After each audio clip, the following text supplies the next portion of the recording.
Welcome to the Awesemo Live Before Lock MLB show for the final Wednesday of the regular season. It's hump day. I'm joined by Terry T. McBride as we get ready to recap our thoughts from last night. This is an amazing slate. We covered it on the early bird. It looks like most everything is tightened up just a little bit. We've got of course, starting lineups now for the majority of the teams. It looks like we have confirmed all of the pitchers, which is key. The only tweak was last night, we thought it was going to be Webb for San Francisco. It looks like it's going to be Caleb Baragar.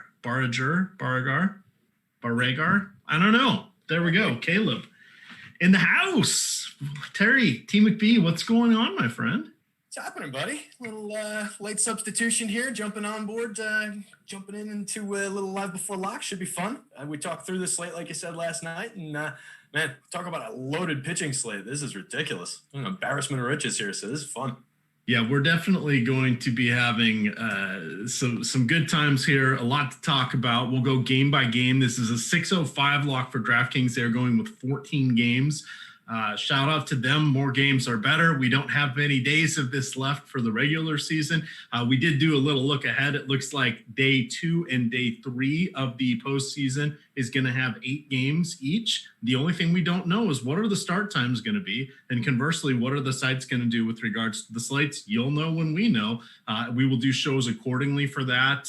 We may end up doing 2 live before locks if they're going to, like we did during the basketball season, if they're going to do 2 distinct slates here. If it's a later one, then we'll adjust accordingly. We'll probably still have 2 shows no matter what, but we'll pivot as needed for that. We've got NFL, of course. If you guys aren't following along on the Awesemo Podcast Network, you definitely want to do that. We have all of our shows, other than the live before locks, end up on our podcast network. Great way to catch up on all of the NFL strategy shows. It's a nice look. We've got the 2 I really like to listen to, particularly on Friday or Saturday, which is a couple days after they've aired, are the FanDuel only strategy show that we have that I believe it airs originally Thursday. And then Josh Engelman and Alex Baker do sort of an overarching strategy show on how to build lineups, how to utilize optimizers, tools, with regards to rules, player pools, running people back, not running people back, getting contrarian without getting stupid. It's very helpful. I think the 2 shows thus far, I've picked up probably half a dozen tips from each of things that are helping me out. So ton of content out there. Definitely check it all out, but we're not just on YouTube anymore by any stretch. So you can find us on any podcast platform. Terry's favorite is Podbean, which he didn't know existed. Of course, there are Spotify, all the usuals. But check that out. We have the main channel, and then we have separate sports channels. So the main channel, the main reason we broke that up a little bit is for those of you that saved most recent 3 or most recent 5 episodes. We're putting out so much content on that it only lasts for a day, maybe. So you'll want to, if you don't get to things as quickly as you would like, you can do the football one or the baseball one, etc. But from there, let's jump on in here. Please do hit that like button for us. We got about 130, 140 people in here. And we're going to start off here with Zach Eflin, Eric Fetty. This is one I wrote up. I tried to make sure that Terry and I, we do a bunch of free articles here for the stacks. So you'll want to check out what we write. We usually try not to cross over. Today, I don't think we did. But I hit on the Phillies and said, definitely go against Eric Fetty. I didn't look at your afternoon column, but I didn't see you have them on the overnights. This is an intriguing spot. He gives up a ton of power to righties. The Phillies, of course, are loaded with righties, and especially with Real Muto back. And where they don't have the righties, the lefties are all phenomenal. 220 or higher over the last 2+ seasons for Harper, for Gregorius, for Jay Bruce in lefty-righty matchups. And Jay Bruce is 2,300. We're going to talk about him. We're going to talk about Andrew Stevenson leading off for the Nationals. He's also 2,300. That's how we're going to get our spendy pitchers, is guys like that. Terry, what do you like from this game? Yeah, I think you hit it right on the head there with the Phillies bat side of things going up against Eric Fetty. We talked about it a little bit last night, and just, not a pitcher that I really have much respect for at all. 15.2% career strikeout rate. This year he's 11.8%, walks 10% of hitters. So almost putting guys on the base at the same clip as he's striking them out. 1.66 home run per nine. He's given up 8 and 43 in a third innings this year. 5.38 xFIP. So his under the covers, he's not pitching as well as it's on the surface at 4.36 ERA. Just don't like him. 5.7% swinging strike rate. I think you can throw bats at this guy all day long. Gives up a lot of power. And you mentioned, we're getting Real Muto in this lineup. We're getting a little bit of Alec Boehm hitting up toward the top. We're getting Andrew McCutchen up there. So I really like the top half of the lineup. And then you get Jay Bruce hitting seventh in the lineup, drawing a lot of ownership because he's only 2,300. But we know about that left-handed pop that he provides. So really like the spot for the Phillies here. All right. Let's see. We're also back on Periscope. We're on Facebook Live now. We are coming to you everywhere. Nice job with Jordan Klein behind the glass there. Do we know for sure we're up on Facebook? A little troubleshooting. Well, Jordan's on Facebook. He's there himself. We're not, but he is. So there you go. You want to see the behind the scenes look of how the magic works here at Awesemo. You can check him out. Let's see. What was I looking at? Oh, top stacks tool. Top pitchers tool is free today. You would like Eflin a little bit more than I did last night. He is coming in with a 4% chance to be a top 2 pitcher on the DraftKings site. How are you feeling about that? How are you feeling about him going against this almost looks like the hangover lineup from the Washington Nationals. Hey, we clinched. I'm a Nats fan. Yadiel Hernandez. I don't know who that is.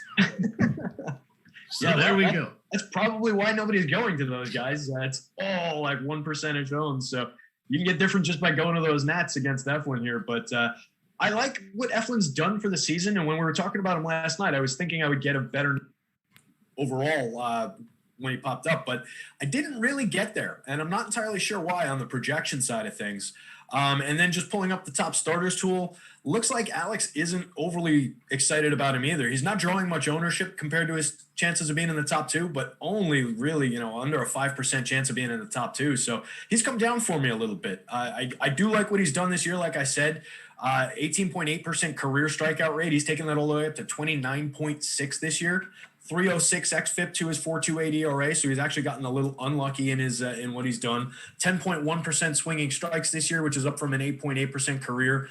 And he's just changed up his pitch mix to an effective degree. We talked about it a little bit last night, but he's throwing the two-seamer sinker. He took it from 21.9% usage all the way to 52.4%. So that just changed the dynamic of everything he's doing.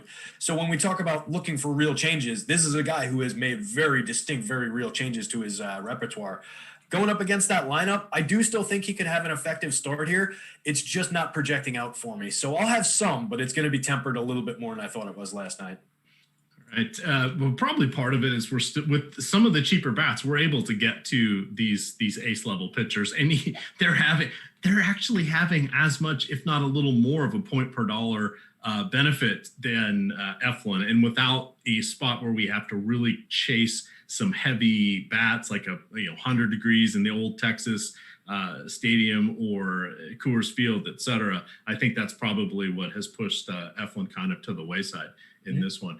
Lucas Giolito, Shane Bieber on the other side. We've got 4 absolute aces in nice matchups here. We've got Giolito going against Cleveland. Tougher matchup, but 3.7 implied runs there for Cleveland. They are striking out a fair amount. Giolito, after working with this high school coach about, I think it was halfway through last season, revamped everything that he was doing, and all of a sudden became the lights out pitcher that he was expected to be when he got traded from the Nationals to the White Sox. Bieber, just phenomenal. Really nothing else to add to that one.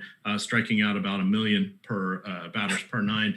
He has a 2.9 implied run total going against him. Last night we were laughing because it was 3 and 3.4. And I said, I got to double check that this isn't a 7-inning game somehow. No, we're just seeing some incredibly low totals here. How are you ranking these two among the other aces we have tonight? Ooh, man, tough question. I'm just going to cheat and look what Alex is doing as far as how that works.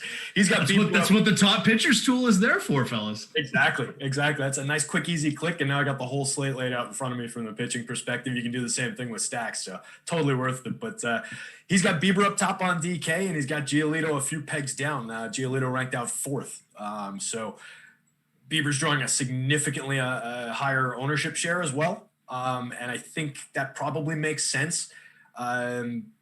So yeah, I don't know. For me, I might go the other way.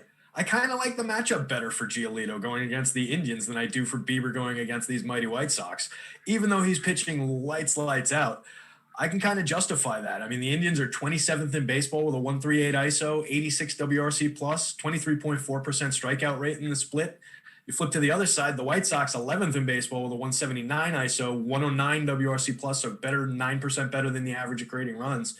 More strikeouts there, though, which is what usually drives that difference between what I see in my model and what Alex sees. He weights strikeouts a little heavier than I do.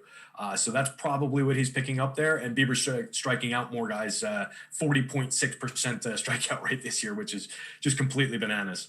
But I like that White Sox lineup. Not in this spot. I'm not endorsing stacking them, but I think that's a good lineup, a tougher challenge overall. All right. No real love here for the hitters. Bieber is coming in as pretty much the most popular pitcher today. That should not be surprise for anybody. He's definitely earned that mantle, and he is not overly expensive. We don't have the projections for the full, or I don't believe we do for the full slate on FanDuel, or I don't have them up anyway, but he's 11-7 there. Excuse me. I think he's absolutely in consideration.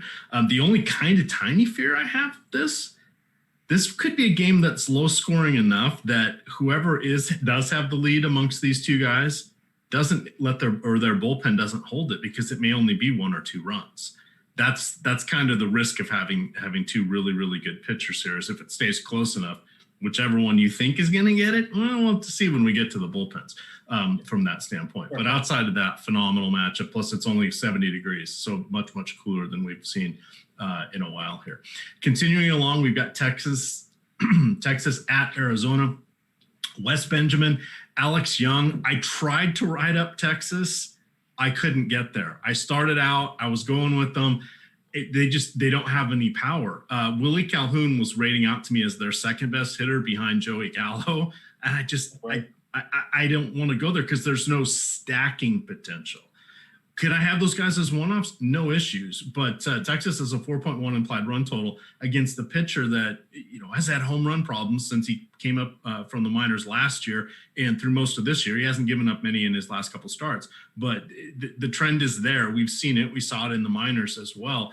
And I just can't get to Texas. The roof is closed in Arizona. It's a 3 o'clock local start there, so it's a gazillion degrees out even at this point in September. So shockingly not going there.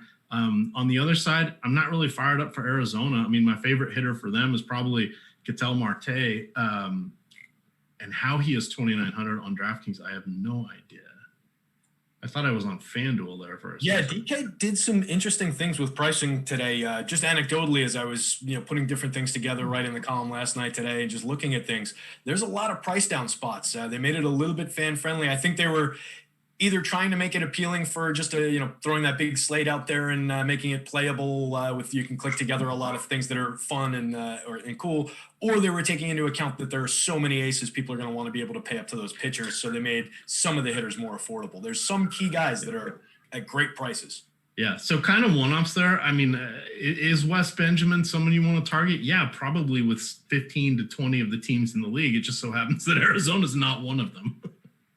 Yeah, and they're drawing a lot of ownership. If you look, I mean, Ketel Marte, 36.7% ownership. That's huge. Yeah, that's crazy. What do you want to give from an insightful perspective on either of these hurdlers? Alex Young, you mentioned it. It's all about the home runs that he gives up. 11 in 41 innings this year, 14 in 83 and a third last year. Doesn't strike anybody out. 18.7% strikeout rate this year. But these Rangers don't have a lot of power. 68 WRC plus for creating runs, 146 ISO on the season for power. Just not a lot there to love. You talked about one-offs, and that's kind of what I would do with this lineup. I would maybe grab a Joey Gallo one-off. He's not that owned. He's only 4,300. I get a monster home run mark for him on DraftKings. 3,300 on FanDuel, same kind of idea. I would one off Joey Gallo. I would be somewhat comfortable doing it with Willie Calhoun as well. I like Willie a lot, and he's going under 1% owned. So I like that bet too. 3,300 saves you a lot of money, but there's not a lot to like. If I was stacking this team, I would maybe consider Anderson Tejada in there at shortstop, Gallo, Calhoun, maybe Sam Huff behind the plate or Nick Solak, but it might be a 3-man with like Gallo, Calhoun, Anderson, Tejada. That might be a stack you can get away with, but it wouldn't be. I wouldn't go very crazy with that Rangers lineup. And to further the point about how it's difficult to get through them and to justify them, Alex actually has a decent rating on Alex Young on the top stacks last I saw. He's not. He dropped. All right, it looks like he dropped a little bit, but he's not at the bottom, which is kind of what I was expecting from him. He's in like a playable range at 7,100 on the top starters tool. So a little under halfway down, which is not where I expected to see him. So just to throw a little further wrench into playing any Rangers. Yeah, doing the pitching was easy for me tonight. There's so many aces. I'm going 40% on Bieber, Maeda, Giolito, Glasnow, Bauer. We'll talk about them. Bauer is on 3 days rest, so just keep an eye on that, or just be cognizant of it. He's ready and raring to go, so I'm not that worried. I went 10% with Eovaldi, Hendricks, Greinke, Fried, and Tanaka. We're going to talk about Tanaka in a second. I threw 10% on Eflin. I don't think I'm going to get much. And then I just put everybody else at 5%. I don't think I'm going to get the rest of those guys. There's enough cheap bats, and the Octomonsters love going to with the high projected pitchers for points. So it'll be kind of interesting what I'm doing. But I'm going to play around with some stacks here and see what starts popping up as I crunch some lineups. Mentioned Mr. Masahiro Tanaka. Hardly any home runs allowed this year. Not many runs allowed. He has been absolutely phenomenal. I'm comfortable going with him as our SP2. We have a 4.5 implied run total here for Toronto. Reminder, this game is in Buffalo. That's where they're playing their home games in their AAA affiliate stadium there. It's going to be 65 degrees. The Yankees, your Yankees, 6.7 implied run total going against Robbie Ray. I guess we're just going to talk about the Yankees. You're wearing the hat. You're the expert. Take it away. Yeah, I think it's all about the Yankees offense on that side of things. We kind of threw it in as we breezed past Robbie Ray last night, and I'm glad we get another crack at talking about it because he's been a target this year. He is just not pitching well. I ended up writing up the Yankees in this Stack Slants column this afternoon. They were ranked out at the top of the board when I was looking at it there, and it looks like they still are, and it looks like they're still not drawing enough ownership. So I think the Yanks are in a killer spot. Ray is a strikeout pitcher when he's on. These Yankees do have a tendency to strike out sometimes, but they're better than advertised in that department. Against lefties this year, they are striking out 22.6% of the time. I'm sorry, that's the Blue Jays. Yankees are striking out 23.7% of the time. I was one page too high in my notes. But they do have a 200 ISO and a 103 WRC plus in the split. So they're a little less patient against lefties, but they still have a ton of power. And to further the point, Ray has given up 13 home runs in 47 and 2/3 innings this year, and he's walking 17.7% of hitters. That is just unsustainable against a team like this. If he's putting guys on base, one of these guys is going to take him deep, and it's going to be a big home run, and it's probably going to happen a couple times. So, yeah, love the Yankees. Fire away. Dude's got a 5.93 xFIP to a 7.17 ERA on the year. His lowest swinging strike rate of the last 3 years. He's just not pitching well. So, love the Yankees here. All right. If you're looking for any one-offs, I don't think we need to go there, but you do have on FanDuel where they're running that shorter first main slate. I think you can look at any of the righties. Teoscar Hernandez, Randall Grichuk have phenomenal power in righty-righty matchups. Vladimir Guerrero, not as good, but come on. Thoroughbred, the bloodlines are there. So I think he's definitely in the mix. I just don't feel the need to stack against Tanaka. If he's not going to get many runners on base when he does allow the inevitable home run, that's kind of a failed stack. But it's a nice one-off if you get a home run. So there we are on that one. On to our next one here. I'm just running some unencumbered stacks here. I wanted to see what is going to pop up. It looks like so I did just 4 fours with that sort of that pitching cap that I had described. Looks like I'm getting Arizona on half my 4-man stacks. Philly on 40%, the Cubs on 40, the Yankees on 30, Houston on 20, and then everybody else is single digits. So I was just curious to see where it would land when it's just trying to fit in the best price per dollar. I didn't limit gaps between the players on the stacks either. So that is no surprise to me that Arizona's that high. It's just because they're so discounted, especially with those guys at the top of the lineup. So if you are going 2 great pitchers plus the Arizona stack, make sure you're doing something a little different with your other stack. Sometimes when you have lineups that are going to be as chalky like that, you want to run that game set specifically and say, all right, these are the ones where I'm taking Arizona, I'm letting the 2 pitchers come in, but now I'm only my second stack, or in it, which may be your primary stack, doesn't mean it's your secondary stack. The other stack, I am now choosing it to be these 3 teams that aren't getting a ton of popularity, but are still in reasonable spots. That's how you can gain differentiation when you're trying to, get up there in the mini max or some of those. I know our producer's trying to get up there again in the mini max. But there we are. All right. First this time, that's the key. I know he's always. What did you say? Third? Third, yeah. Bragging about third. Come on. Yeah. No one likes third. Houston, the Mariners, Nick Margavich. Yeah. I had it. I keep telling you, it's just Nicky M. 5.1 implied run total there for Houston. They are in a reasonable spot. This year, they haven't been great against lefties, but go back 2 years, go back 3 years, go back to the beginning of last season, go back to the beginning of the season before, phenomenal with these same hitters. So don't be shying away from that. Plus, the Mariners bullpen is essentially one of the bottom 3 in the league by almost every metric you can look at. Zach Greinke on the other side, sort of fallen by the wayside. Tell your smoke and mirror story for Zach Greinke. Yeah, so we've talked about it a few times through the season, and he continues to amaze me. He doesn't have a fastball really anymore. His fastball is at the velocity that his changeup used to be at. So now he doesn't throw the changeup anymore because he can't, because it's not actually changing any speed. It's just the same. He used to throw that pitch like, I don't have it directly in front of me, but it was something like 25% of the time. It was a secondary pitch for him, his next go-to pitch. And he took that completely off the table, changed up his pitch mix, just kind of throws strikes with his fastball, utilizes his curve a little bit. And I just don't understand how he's getting it done, but he's maintained the exact same swinging strike rate that he's got for his career, 10.3%. His strikeouts are up for the year from 22.4% to 24.8%. I think he's just very good at knowing what pitch to throw when, mixing things up, keeping guys off keeping guys off balance. He's got a 3.51 xFIP to a 3.90 ERA, so he's even gotten a little unlucky. 6 home runs allowed in 62 1/3 innings. He's just pitching great. And this lineup is 22nd in baseball with a 152 ISO. We talk about their friskiness. They've got a 106 WRC plus as of yesterday when I made this note. So that's 6% above average in scratching out runs. They're not doing it with power, but they're getting on base. Matt Siegel in chat. It's not the Matt Siegel I work with, is it? That would be hilarious. Might be.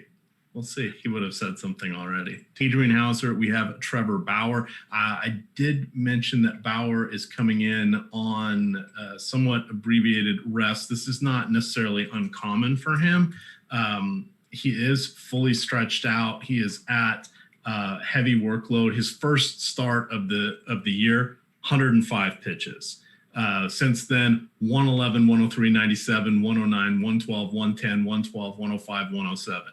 He pitched on the 19th. So we have, the Sunday off, Monday off, Tuesday off. So 3 days rest, but really, almost 4. So keep that in mind. I'm still going to him. The $9,400 or probably the $9,800 price tag on DK makes this make complete sense, as does the matchup against Milwaukee. This will be the 3rd time he's gone against Milwaukee this season. In the first 2, he has 20 strikeouts in 12 and a 3rd inning. He has allowed 3 home runs, but just 5 total runs. So I feel comfortable in this one. Wrap up our final 6 o'clock game here. Yeah, well, fire away on all cylinders with Bauer for sure. The Brewers bad against righties, 162 ISO, 88 WRC plus, 25.9% strikeout rate. I think it's all right there for him. If you move it back to the start of last year, it does go up there a little bit better than advertised, 188 ISO, 101 WRC plus, still a 24.3% strikeout rate. So I think it's a killer spot for Bauer. He's just pitching excellent this year. 3.31 xFIP to a 1.80 ERA. So maybe there's a little luck under the covers, but I mean, you don't worry about that with a guy like him. 12.5% swinging strikes, right on pace. His career's 10.4, but that's up. 12.5 is around where he's been the last few years. Throwing a cutter a little bit more to add to his pitch mix, and he changed things up a little bit with what he was doing, and really landed on a solid mix. So love Bauer here. Definitely can get to a lot of them. I think on the other side, Hauser, I like him. He's a pitcher who's been pitching pretty well. 4.13 xFIP to a 5.33 ERA, so under the cover. His strikeouts are down 17.5% this year, which is a little bit.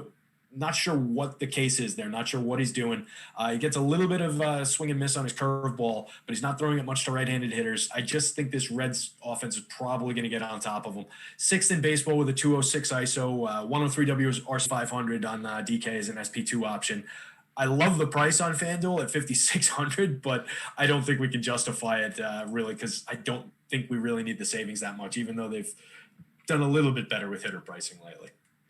All right. Reminder one, please do hit that like button. It helps us out. You're going to want to hit that notification bell as well if you're over there on the YouTube channel. We have so much content going out. You can get lost in the shuffle. The little notifications that can be sent to you, very, very helpful.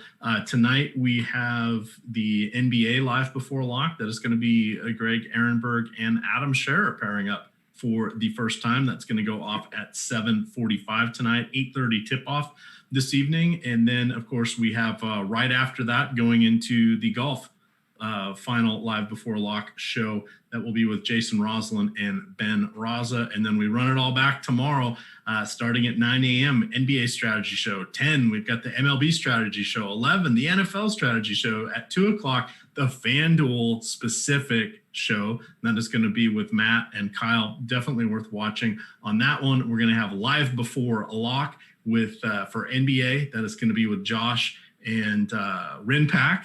You guys know him as Rinpack. It's Ryan.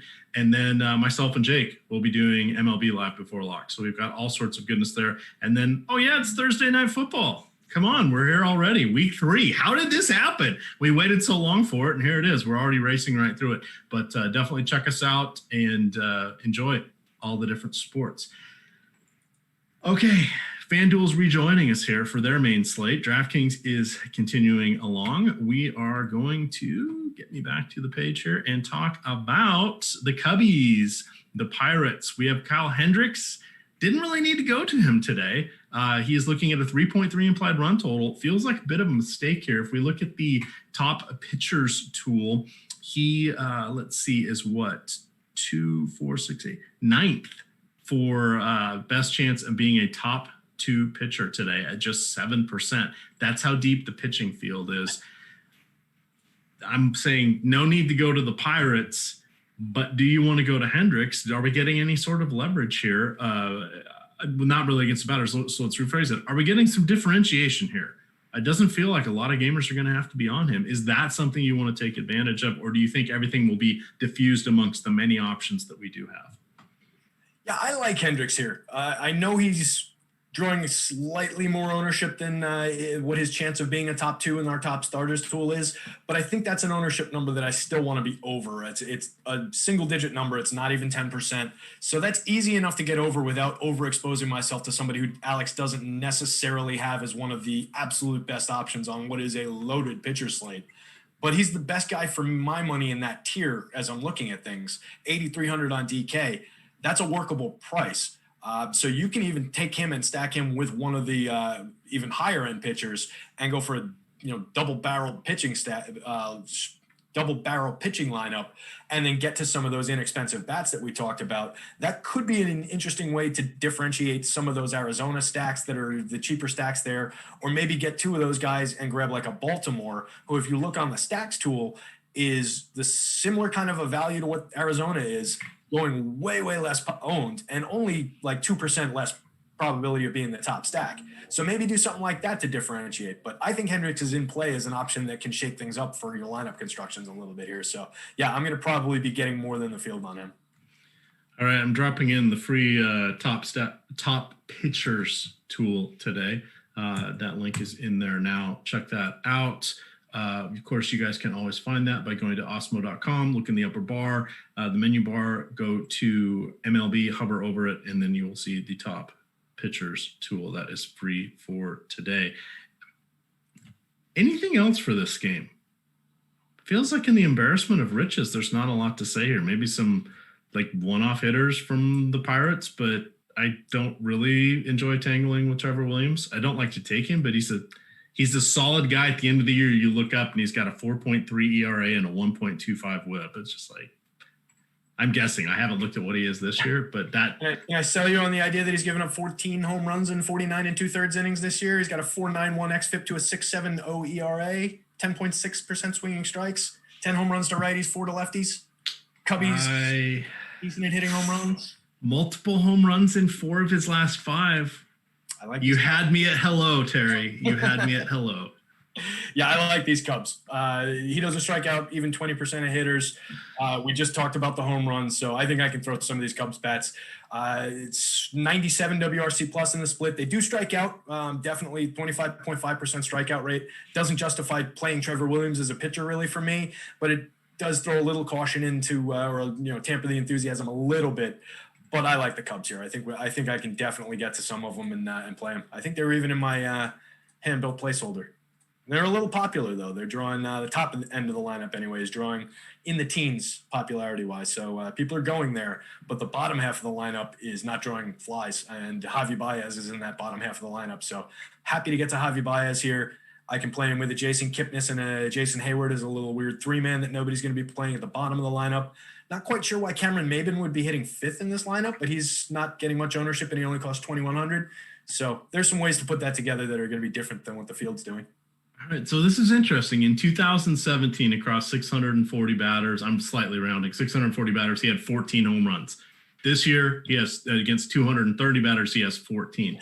In 18, he had 701 batters, just 15 home runs. So one more home run allowed and 400 and whatever more batters. And then last year, kind of went off the rails. He had 640 batters faced, 27 home runs, but that's still another 400 batters to double what he has this year. So it's yeah, this year maybe looks like a tiny bit of an anomaly, but we got to look at this stuff. We mentioned it a lot at the beginning of the season, but maybe just the ramp up twice, the shortened season, different things going on, that could be impacting him. So this is where we are. So absolutely worth calling out. It's why we like to have multiple analysts looking at this stuff, just because there's so much going on. We don't want to miss it or dismiss it offhand. Anything else here for you? I don't think there's anything really for me in the other side of things as far as bats go. So yeah, I think we can skip ahead. Sixto Sanchez going for Miami. He is taking on the Bravos. They have a 4.6 implied run total. On the other side, we have Max Fried, the 3.5 implied run total there for Miami. A little bit crazy. As we were joking around last night, Max Fried has allowed just as many home runs this year as Terry and I have combined. So 0. That's pretty crazy. That's against a lot of batters. He's completely fallen in the wayside here. What do you want to do with Max Fried? Is he someone that's getting overlooked? Is it okay that he's getting overlooked based on his price point on DK? I think he is definitely getting overlooked. I'm surprised that he landed where he did for Alex. I think this is a really good spot. We know that the Marlins are frisky. We know they've gotten better. They're up to 10th in baseball against lefties with a 189 ISO, 118 WRC plus. So the offense is good, but he's just pitching lights out. I mean, he is absolutely dominating this year. We mentioned the home runs, 11.5% swinging strikes. He's just got filthy stuff, filthy spin on the slider, his curveball, great whiff rates to both on both pitches. He doesn't have a good out pitch to left-handed hitters. That's the biggest issue with him. And he only strikes them out 14% of the time, 14.6% of the time. Right-handed hitters, 25.3%. So there's a couple good lefties bats in that Marlins lineup, but just looking at who they're throwing at him, Corey Dickerson is hitting 7th, and he's the only lefty. So it doesn't look like they're really following along in that trend anyway. So I don't worry about the strikeouts here with him. I think it's a good spot. I don't really sweat this Marlins lineup for offense. So I think we can get to him. I really do. I think he's going under, and it's another one that's, it's not ranking out incredibly well in the top starters tool, and he's drawing around level ownership with his probability of being a top 2, but it's a low ownership total. So it's something where I can easily get over the field without really hurting myself if he doesn't deliver. So yeah, I like Frieder. They're asking a low priced SP2. I'm just not, I mean, I guess Tanaka kind of is coming in there. You could do Zach Eflin if you want to go down there. I think there's enough bats that can get the savings for you that you're not really going to need to go there. And the aces are not priced overly high on DK. I mean, a lot of slates is in their current matchups. It would not be a shock to see Bieber at 11,700, Lucas Giolito at 10,700, Tanaka 8,900, Bauer something in the upper 11s. We're not getting that today. They made it super playable today for sure. Yeah, I would throw Eovaldi into that mix at 7K as a cheap SP2. All right. Well, let's. We got one more game before we get there. Hey, here's another ace. Tyler Glasnow going against the Mets. Mets coming up with the 4 implied run total here. Glasnow, the master of the strikeout. We know that. We love that. That is the currency of the realm in the DFS world. There's a Hobbit joke for you. With that, Terry, what do you want to do here with Glasnow? That is so bizarre. They used that. I was listening to the Rewatchables while I was walking the dog less than an hour ago, and they used that phrase, and I was like, "Wow, that's a weird little earwormy kind of phrase. That's something that might come out of my mouth later on the podcast, on the show." And then you said it. Wait, currency of the realm? Currency of the realm. Swear to God, I was thinking that less than an hour ago, but I don't say that on the show because that's so weird. Wow. I have no idea what podcast that is, but I approve. Bill Simmons' movie podcast. Anyway. They've got enough listeners. We don't need to plug them. Love Glasnow in this spot. I think he's an excellent option. I like the Mets lineup in general, but Glasnow's pitching pretty well. 38.4% swinging strikeout rate this year. Allowed 9 home runs in 51 innings. He's got a 2.79 xFIP to his 4.21 ERA. So when we've seen him give up runs, there's some bad luck involved there. 14% swinging strikes. We talked about it last night. He basically dominates with 2 pitches. His fastball and his curveball. He's thrown 40 changeups all year. He's thrown 542 four-seamers, 306 curveballs. He's gotten 53 strikeouts with the curve, 30 with the fastball, and none with the changeup. It is all about those 2 pitches, but he really makes it work. The stuff is great. He allows some hard contact when guys hit. The ball's coming in pretty fast with his velo, so when guys hit, it goes the other direction pretty quickly. Mets are 12th in baseball with a 179 ISO against righties, 120 WRC plus. It is a good lineup, but it's a good spot for him. I think he puts up a pretty solid strikeout game here for us. So I don't see a real need to go to Mr. Waka here. I'm not really thrilled to go against him. It'd be 3 of the first 4 lefties here in the lineup for the Rays, but we've got a bunch of other spots we're getting to. It would be a little different if we had Yeeman Choi, if we had Austin Meadows, etc. Is there anything else you want to hit on for our viewers in this game? Yeah, you know what? I think the Rays are in play that way. I ended up writing him up for Stacks Lance. I wasn't really expecting him to be, just because Waka's been pitching fairly well this year, or well-ish for him, and he changed up a lot with his pitch mix. He's got a 4.26 xFIP to his 6.75 ERA. So when I say he's pitching well, it's kind of under the radar. But his swing strikes are up, and he had a 5-pitch mix, and he basically brought it down to a 3-pitch mix, focusing on his 4-seamer and his changeup and his cutter, and it's kind of working for him. But I think the Rays are in a good spot here. Alex liked him in the top stacks tool, and they were going under-owned.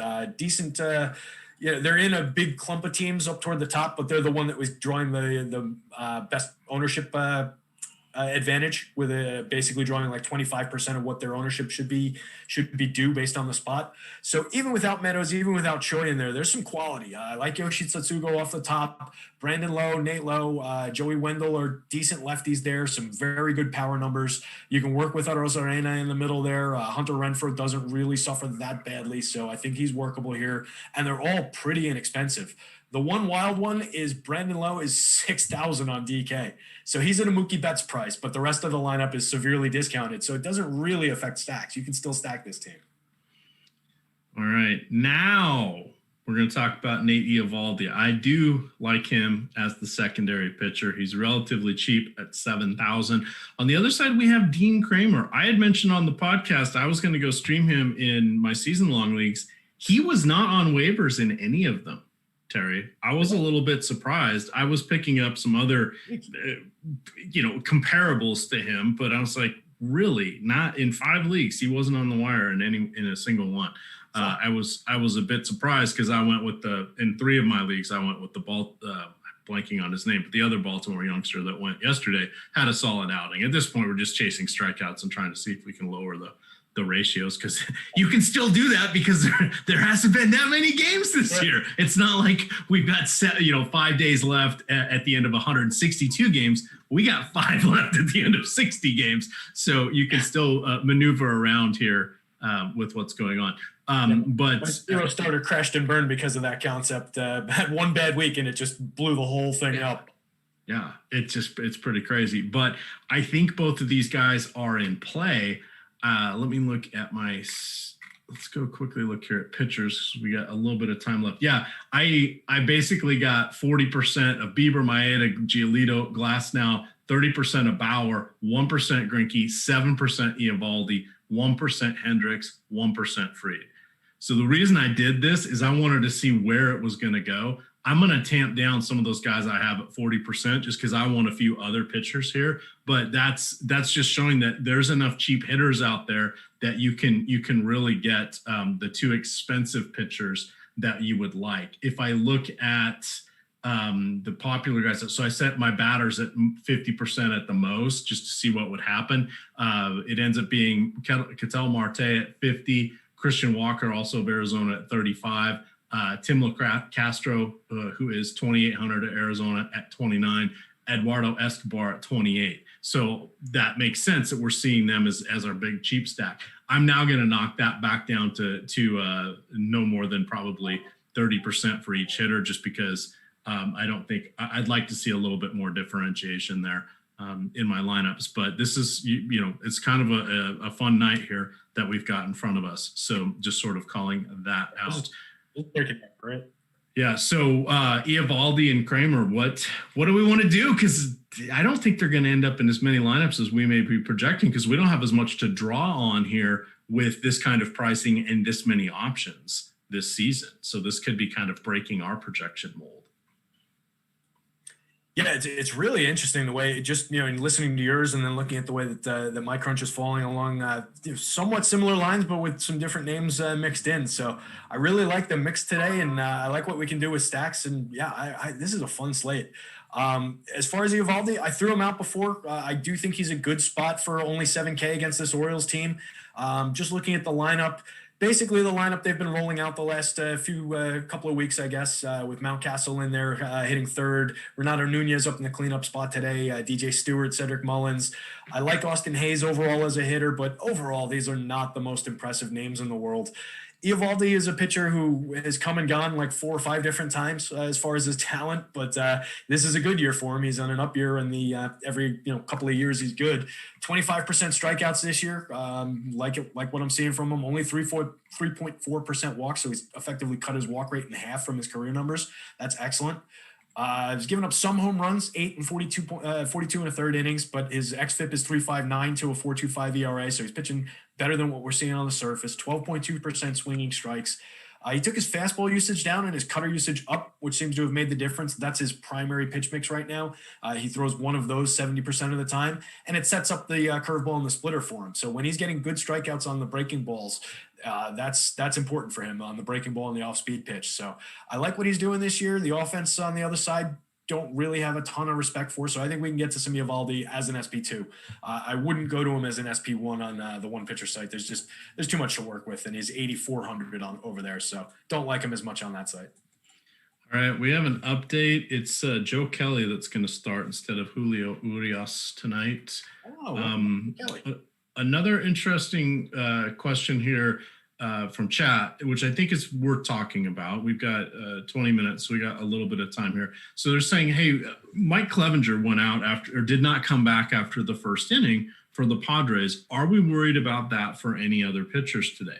My answer to that would be no, I'm actually not. This is kind of the last tune-up that they have, and then most of them are not going to start again until we're in the playoffs. So the playoffs don't start till next Tuesday. So they're going to have longer than normal rest.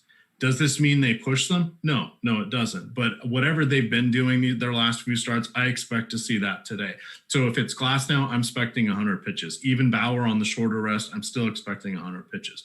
What potentially could have happened with Clevenger is, remember, he had to miss his last start, or was it 2 starts ago? I forget when, but he got scratched because of a sore bicep. So it could be related to that, or they could just be saying, shoot, he missed that one. Let's just have him go through the normal warm up 5-day cycle, get out there, get loose, get it, come back down, because he's only made, this was his 9th start of the season. Remember, he got bounced down to the alternate training site because he was being less than forthright with his COVID, breaking the curfew rules. I guess. So he got grounded. But that, I think, probably has more to do with it than anything else. Yeah. Pitchers could go out at any time. If we start talking about pitchers on Friday, Saturday, Sunday, maybe. Yeah. Especially if it's someone that they're trying to balance and shuffle to get in on Tuesday or Wednesday or Thursday. Because remember, this first round is just best of 3. So it's not quite the wild card, but it's like we better have our best guys going. So depending on how that rest anybody. Yeah, depending on how that slots out. But I also think this is part of the reason we're seeing so many aces today is it kind of everything balanced up to this. They know these are mostly going to be, not all, but mostly going to be a lot of the opening day starters or opening series starters. So this is kind of the last hurrah for them. So I'm not as worried. But yeah, and of just the 8 of them, one of them could end up being down. And if it's the one you've picked, you're going to be mad. But if the other 7 don't. But to further that point, just looking at the standings, a lot of the teams with the aces, basically it's the Reds, I think, are the only exception, are in very competitive situations still. Particularly like the White Sox and the Indians. There's only a 3-game spread there, so that division is still up for grabs over the weekend. So I don't expect either of those pitchers to come out early. And it's similar for a lot of these other teams. The Yanks are still in a competitive spot, so are the Rays. So I think we see full length out of the stud pitchers. I don't worry about it. Yeah, and then another question: Are we concerned about game sitting or anything like that because of what has been announced in Louisville today? No, I'm not, and I'm not making light of this or don't think that it's a serious issue. There's no time to make anything up. A lot of these teams are vying for the playoffs or vying for seeding within it. I don't think that's going to happen tonight. Yeah. It usually makes it a better time to do that if that's what you're looking for. It absolutely does. I don't know there was enough time or organization to get something together from the players' end. I would be surprised. If this was 1 week ago, we'd probably have a different story because there are just 5 days left in the season. I don't think it's going to happen, but I don't know. It's up to the players. It's certainly on the radar. It's a very good question and something I hadn't really been thinking about yet. So. Absolutely. All right. So there was our little break for variables. Oh, I got one thing I got to say.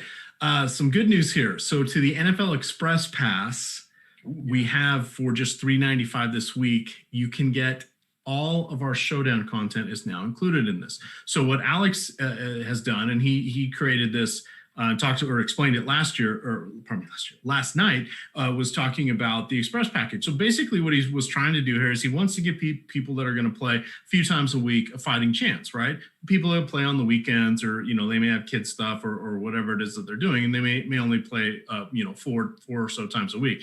He said he wanted to make something that was reasonably cheap for them to be able to make a lineup that is going to have a fighting chance. So you can kick back, have some fun, watch the games, right? So that's the Express package.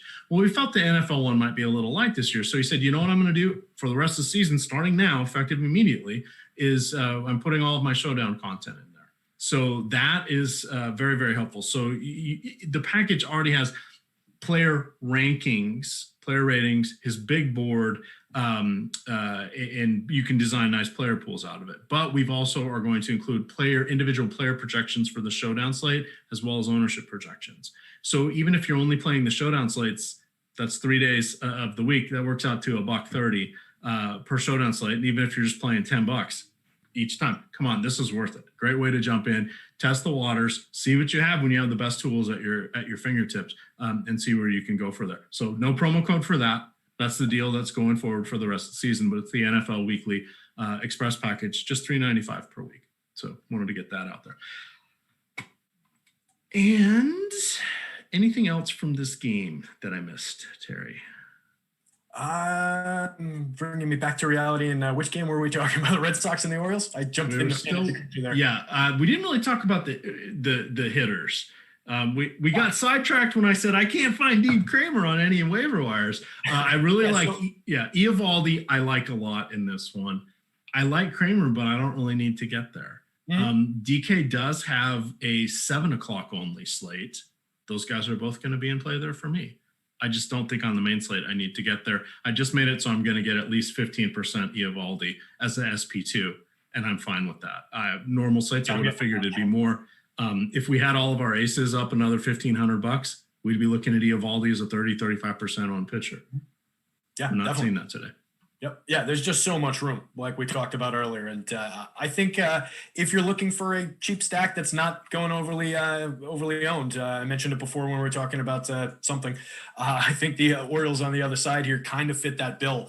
They rank near the Diamondbacks, and they're like a 10th as popular. So just to throw that out there again, they are somewhat in play. I know I kind of bashed the lineup a minute ago, but they are somewhat in play as a low-owned stacking opportunity. All right. I closed the wrong window. Let's quickly get that back. Moving along. Yet another ace. Kenta Maeda going against Casey Mize. And we have 80 degrees here in Minnesota. Detroit coming in with a 3 implied run total. Twins on the other side, incredibly stackable. In my opinion, they are slightly more expensive than a lot of these other teams that are incredibly cheap. They're not, there's no premium here. That's the nice thing about the Twins. The one thing that we do want to point out here for the Twins is they are mostly healthy, and their lineup is now officially stacked. Byron Buxton is the guy that surprised the hell out of me. I went back and looked at some numbers here. So he's leading off. I said, my notes say he's putting it all together. He's been promoted to the leadoff spot, essentially. 400, his last 400 righty-righty matchups, he has a 245 ISO. I did not see that coming. I was expecting to see like 185, and I'd be like, oh, he's got 185. Wow, he's really good. No, he's crushing. The stolen base upside is not there right now. He has 1 steal on the season. So I want to point that out. I don't think he's going to be running, but I see somebody asking again, would you have, your ace pitcher pitching in a game that's meaningless? A lot of these games tonight still aren't meaningless. And 2, I wouldn't overtax him. I would, if he says I want to go 80 and he's normally going 80, I'm fine with that. If he's going 100 and he wants to go more than that, I'm not doing that. So I don't think we're going to see anybody with a heavy workload. I also don't think we're going to, the running upside, not really there for these guys tweaking hamstrings, hurting thumbs, sliding, doing all that. I don't think we're going to see many star players stealing down the stretch here. So I wanted to call that out. But Byron Buxton surprised the hell out of me at how much better he's gotten. Awesome year this year. And just, on the speed thing, did swipe 14 bags last year in 295 plate appearances. So the speed is there, but I agree. I don't think teams are going to be swiping bags this, when they don't need to this late in the season. Stolen base is overrated for baseball anyway. Bad strategy. That hurts because Vince Coleman was my favorite player way back when. Oh, come on. I love Vince. It's exciting. I love to see it. Just strategically, your odds of sacrificing an out, which is the most important thing in baseball, are pretty good. The Ozzie Smith, Vince Coleman double steal. That was a sight to behold. All right. Way back when. So back to Maeda here. Phenomenal. I don't really want anything for Detroit.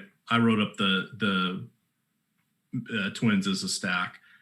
Anything else you want to fill in? We're now only down to 10 minutes. So time slipped away from us there. But I'm with you. I think you can stack the Twins against me here. That's all I really need to say on it. I'm getting good home run marks for the Twins. Go for it. All right. I am going to get my lineups in, start correction here. Fortunately, all my settings are done. Let's get back here. Let's see. 3 to go. We're still waiting on 2 lineups. Cardinals, Royals. I'm not really excited by either. There's really no late slate to speak of because this game isn't on it. It's the lone 8 o'clock game. I'm really not doing cartwheels about anybody from here. What would you like to call out? Yeah, I don't think we really need to go anything with Danny Duffy or Carlos Martinez. Is it still Carlos Martinez? Or it is still Carlos Martinez. Okay. I thought I had seen something that he wasn't there. So, yeah, I don't think we really need to go to either side of this. In my crunches, I am getting a little bit of the Royals on the other side of Martinez, and I'm drawing good home run marks on them in my home run model. I hadn't seen where they rank out in the top stacks tool. Let me pull that up real quick. I don't think they were very good. Yeah, they're a ways down the board here. But, again, it's a day where they're nearish. They're a bottom 10 team, but their probability of being top 2 is exactly 2% less than the team than the Red Sox in like 10th. So the gap is not very wide there, and they're not getting much attention. So I'll have some just based on my home run model here. But Alex definitely doesn't think they've got a great shot of being the top team. So as always, defer to Alex when we disagree. All right, the 2 to go here. We know that Joe Kelly is now starting for Julio Urias.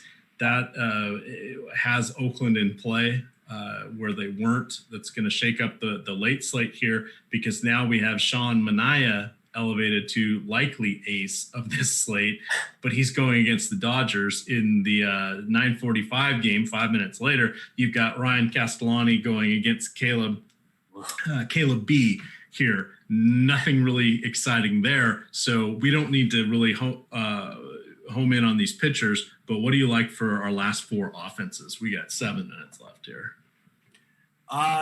Definitely can grab some Dodgers in pretty much any matchup. They are expensive in this one in particular, and going against the lefty, they're not as good. But if you back it up to the start of last year, they improve on their numbers overall to a 196 ISO and above average WRC plus. They don't strike out that much. I don't think it's a good spot for Manaea. I can grab some Dodgers there. With Kelly taking the role for the Dodgers, I think we can definitely get to some A's. I think that opens them up a little bit. Got to be aware no Matt Chapman in the lineup. We know about like Chris Davis's struggles. I don't think we have a confirmed lineup over there. I'm just going off what's here. We do not yet. Top. Yeah, so Semien, Laureano, Olson, Kana would basically be the plays there for me. Maybe a cheap Sean Murphy if he's not getting much ownership. And then in the other game, neither pitcher and maybe the Giants offense would be in play against Castellani. Don't really have much love for the Rockies offense on the road, so not very much in play for me there. But taking a look at the top stacks, the Giants are definitely in play based on where Alex has them, and they're not drawing that much ownership. So I think I like that sneaky Giants again. All right, Coors West is what we like to call San Francisco. However, it's cold, and they may be out of juiced baseballs. I'm not sure yet. They all may be floating around in McCovey Cove somewhere. So not going there quite as fervently as I was earlier this season. They still have the 3rd best run scored in their home park, or combined run total per game. Shoot, I got to the wrong thing. Let me see here. They really get weakened without Yastrzemski in the lineup as well. So he would be the one guy I was interested in on the late slate. Absolutely, Dickerson got his pinch hit home run last night. That was phenomenal. But I think him, Belt, probably Austin Slater would be the main guys I would look at there for the late slate. But nothing really exciting there on the main slate. What do you like, if anything, for your stacks? What's standing out to you here? Yankees, getting a lot of Cubbies, getting a lot of Philly, the 3 teams that we kind of talked about off the top. Getting to some of that sneaky Baltimore, getting a little more Arizona than I really want. So I'm hoping some of that comes out in this last little part of the filtering process here. Those are really my primary focus up at the top. A little bit of St. Louis, which I wasn't really expecting. And then I've got I just let things spread wide because I wanted to grab a wide swath of this slate. So I've got little shares of a lot of stuff. All right, I'm gonna do my last little concentrated grouping here. I'm joining you. I'm gonna throw in some Cubbies here. You've talked me into that. I'm going with the little Boston, and then got to go heavy on Minnesota. And I don't think I got enough Oakland. And this is on top of what I've already got out there as my concentrated stacks. So let's make sure you always want to make sure it adds up to 100 or you're going to have problems. Yes, very important. That should be close enough. It's interesting. You mentioned Minnesota, and I was just talking before about how I like them. I don't think I got to them, so that's a little dicey. Little disheartening there. Yeah, well, we'll see what happens. So while you're doing yours, I just uploaded my lineup. So while you're doing yours, let me. Everybody likes some cheap home runs, so let me see if I can throw out inexpensive home runs for us while we're looking at the last minute here. Just pull up the model. All right, going to the top of the board. Get Kyle Schwarber from the Cubbies, only 3,700. Get a nice home run mark on him. Rizzo's up there too. Hunter Renfroe from the Rays. I was getting good marks on the Rays, and Renfroe in a righty-righty. Get a decent one on him on 3,800. Michael Franco. I mentioned I was getting good marks on the on KC, and he's only 39 on DK, 2,900 on FanDuel, near the top of the board too. Sneaky. Rizzo, I just said. Just scrolling down the list, looking for pricing here. Austin Hayes, 2,400 on DK, 2,500 on FanDuel. Love him. A lot of upside in that bat. He's got some speed upside too. He's a sneaky stolen base option. So I don't think he's going to be running tonight, but the upside's there for him. Clint Frazier. Love Clint Frazier's bat. Throw him out there. Nate Lowe, 3,900. I think he was drawing a little bit of popularity in that stack. Rosarena as well in that Tampa stack. I like his upside for some home runs. That's pretty much the inexpensive guys that were up over that magic number of 10 in my model. All right, I'm doing a little sort here, and then let's throw these uploads in because there are a lot of games tonight. Sure. Save. Pitching distribution looks like I've got heavy Trevor Bauer, Glasnow, Giolito off the top, then Hendricks like I was expecting, Maeda, and then a mixed bag of a little bit of Evaldi free. I was pushing Bieber down a little bit. I'm taking a chance there. That was intentional. A little bit of Tanaka, a little bit of Greinke, a lot of guys we talked about. All right, let's see where I came in on my finals. We got 90 seconds to go by the time you guys are hearing this. Do not delay. Get those lineups in. I knocked everybody down to 30. So I got Giolito, Bieber, Bauer, Glasnow, Maeda all at 30, Evaldi at 20, Hendricks at 12. Greinke came in at 10. A little surprised by that. Max Fried at 5, Eflin at 2, Tanaka at 1. There's just so many other options tonight. I've got Julio Urias at 1%. I better go fix that one. Oh yeah. Didn't click him out. I took him out. Yeah. They're a later lineup. That's true. Yeah, we can take care of that after. Plenty of time on that. That's true. Looks like he did end up in the crunch. I just don't know if he went into the lineups that went into DK. Let's see. Your Yankees are at the top for me. Capped everybody at 25 because I didn't like where I was getting all of that. Arizona. So I got Torres and Stanton are both at 25. Here's here's everybody that's 20% or more. Torres, Stanton, Marte, Rizzo, Buxton, Contreras, Bruce, Josh Donaldson, Alec Bohm, Jose Altuve, Gary Sanchez, Didi Gregorius. Like it. So those are all good. Most of them are going to be stacks. I did run some unencumbered 5-0 and 4-0 where I was forcing and said, this stack I'm running, 50% Twins, 40% Yankees, and 20% Phillies, and go from there. But that's what you got to do if you do it. If my lineup is good, it's all me. If it's bad, it's all EMac. That is a strategy. You need a T-shirt for that one. There we go. That's a good T-shirt. We should have somebody put that up. Whoever's out there in marketing. All right. Joey says, yeah. I'll blame EMac if my lineups suck. Okay, that's good. I'm the one. Reminder, hey, we got 2 more shows tonight, of all things. 7:45 to 8:30. We have 3 more shows tonight. What? Rock and roll. Now I gotta go look at the He's making a heart. There's a relationship advice show. Oh, I didn't know We're that. playing charades here in the production on UFC. There we go. My bad. My V. I have no idea what you're doing there. That was not a U, nor was it an F. Maybe it's a C. All right. So here's what we got.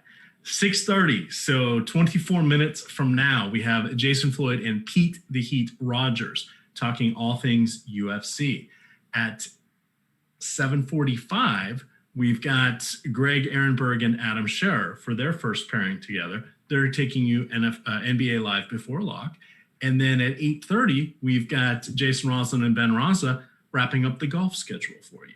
Or the golf show for you as that launches off tomorrow. And then 9 a.m., we're doing it all again. 9 a.m. NBA strategy show, 10 MLB strategy show, 11 NFL strategy show, 2 the ever elusive, you've got it, you asked for it, you wanted it, the FanDuel only show for NFL. And then we've also got some NBA Live Before Lock and then baseball Live Before Lock as well. All sorts of goodness there for you. But you know what's on tap tonight? Pizza. Ooh. Pizza is on tap. So I'm going to take care of that. But with that, gamers, good luck.